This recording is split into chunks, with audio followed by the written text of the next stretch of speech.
RCF.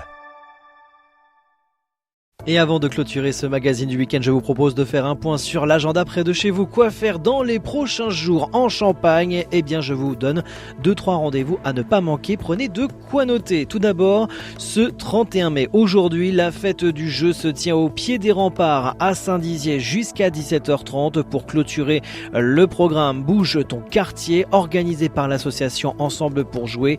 L'événement propose des jeux variés sur le thème de l'aventure, jeux de société, jeux en bois, jeux sportifs et plein d'autres activités. Plusieurs associations partenaires animent des espaces spécifiques autour des jeux de rôle, de motricité, de jeux coopératifs. La fête destinée à tous les âges s'inscrit dans une initiative nationale visant à valoriser le jeu comme vecteur de lien social et d'apprentissage.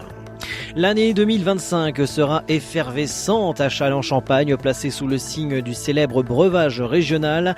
À cette occasion, la ville donne rendez-vous au Petit Jard ce samedi et dimanche pour la première édition de l'événement Châlons c'est Champagne. Pour Laurence Padiou, directrice de l'Office de tourisme, l'ambition est claire, rassembler le temps d'un week-end l'ensemble des maisons de Champagne, de Châlons-Champagne en un seul et même lieu.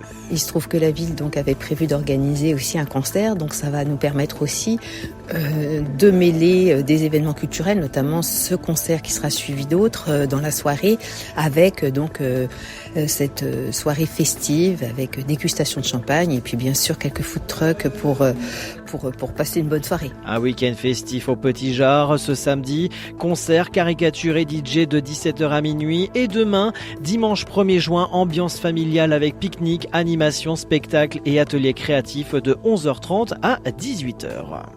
Ce dimanche 1er juin, demain après-midi de 13h à 16h, la basilique Notre-Dame de l'Épine accueillera le repas du frère et sœur, un événement ouvert à tous, placé sous le signe de la fraternité, du partage et de la diversité culturelle. Organisé par la pastorale des migrants, ce déjeuner convivial invite chacun à venir échanger et découvrir et tisser des liens dans une ambiance chaleureuse et inclusive. Les volontaires souhaitant aider à l'organisation, notamment pour le repas ou le covoiturage, sont invités à contacter les Sœurs de l'Épine. Un rendez-vous de solidarité humaine et de rencontres à ne pas manquer. Et on termine sur un rendez-vous qui aura lieu dans les prochains jours. Le 5 juin, initialement prévu en avril, la conférence sur l'histoire de l'ordre de Malte avait été reportée par Philippe Allard, délégué de la Marne, afin de ne pas faire concurrence aux veillées de prière pour le pape François organisées simultanément à Châlons et Reims. L'événement est désormais reprogrammé et son initiateur invite le public à découvrir les racines et l'évolution de cette institution millénaire. Le 5 juin prochain à 19h30, l'Institut catholique de Reims accueillera Thierry de Seguin-Cohorn pour une conférence intitulée L'histoire de l'ordre de Malte entre puissance militaire et charité. Une occasion unique d'explorer les coulisses de l'un des plus anciens ordres religieux et hospitaliers encore actifs aujourd'hui. Ce sera donc ce jeudi à l'Institut catholique de Paris, antenne de Reims, aussi rue du lieutenant Herdouin à Reims à partir de 19h30. L'inscription est recommandée.